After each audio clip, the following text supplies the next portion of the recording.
Okay, neural glides, aka neural mobilization techniques.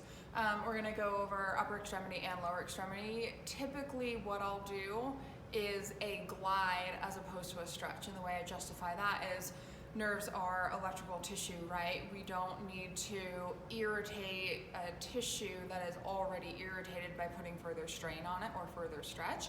So you'll notice in these activities, we're giving the nervous system more room as opposed to creating more tension and potentially further irritating that nerve.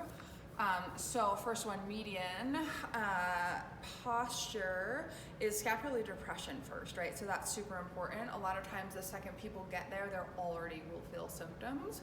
You're gonna bring your arms somewhere in this range. It can be kind of between 70 to 90 degrees of abduction, wrist extension, supination, elbow extension, okay? Already this is giving me a little bit of tension in that medial nerve distribution. So making sure that my scapular stays depressed, you're gonna side bend towards. So what I'll do, because this can kind of get a little bit, lots of pieces to it, I'll encourage the patient to kind of find that end range position of the nerve, which is side bending away, right? And then give yourself some slack. So from this position, that's when you start the neural glides, and it's head and hand move simultaneously. So I'm side bending away to keep tension on the nerve, and I'm flexing my wrist to neutral. So this is what median looks like. Okay, moving to radial.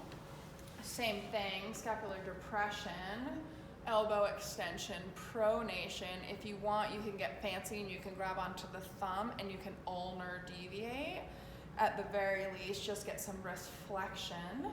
And same thing, you're gonna find that end range position of the nerve by side bending away, and then you're gonna give that nerve some room. So wrist goes to neutral as you side bend away. If they need to, you can give the nerve more room by side bending towards at the same time that I'm flexing. But again, head and hand move simultaneously. What I don't want to see here is wrist flexion with side bending away. That's just going to put tension on the nerve. Okay, ulnar. You can make your little eyeglasses here, right? Kind of a nice cue to do one of these little kid things. So pinky and ring finger extension, wrist extension. The end range position of the ulnar nerve is scapular depression coming here, side bending away. So we don't want to be there. We want to side bend towards, and then you're going to try to glide that nerve. So a lot of times they can just kind of pivot their middle finger on their chin, or I should say plant their middle finger on their chin, and then just go give that nerve some room by side bending towards. Take it towards your pinky, making sure that you're getting that pinky extension, and then glide in and out of that position.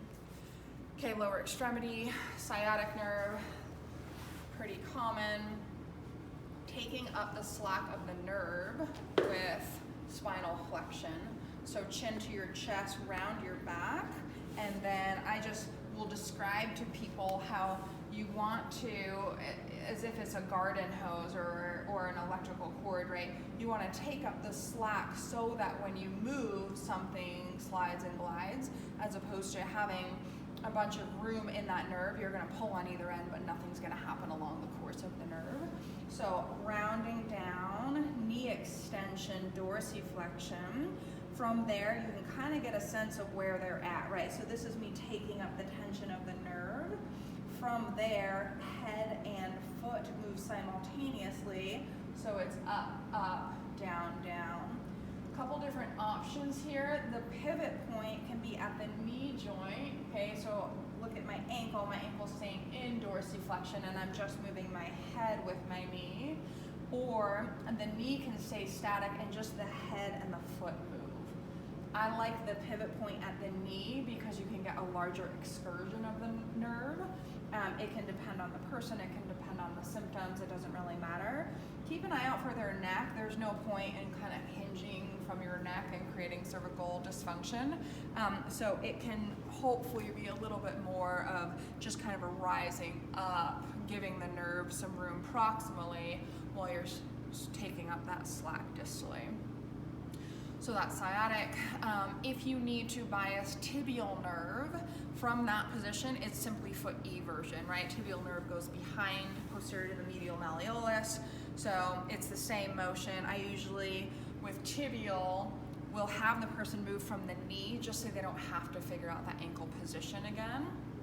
And then peroneal nerve, same thing, talking through kind of yourself and the patient as you're doing this. The end range position of the peroneal nerve, both superficial and deep, we could be more specific if we wanted to by going into a little bit of inversion.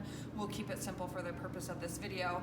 Simply toe flexion, plantar flexion. So as you come into knee extension, that's the end range position of the peroneal nerve. I'm laughing because I'm getting a cramp in my foot right now. So from that position, then you're going to move your lower leg and your head at the same point. So staying into some plantar flexion and toe flexion, but head up and foot up. Hopefully that was short and sweet. Feel free to replay if you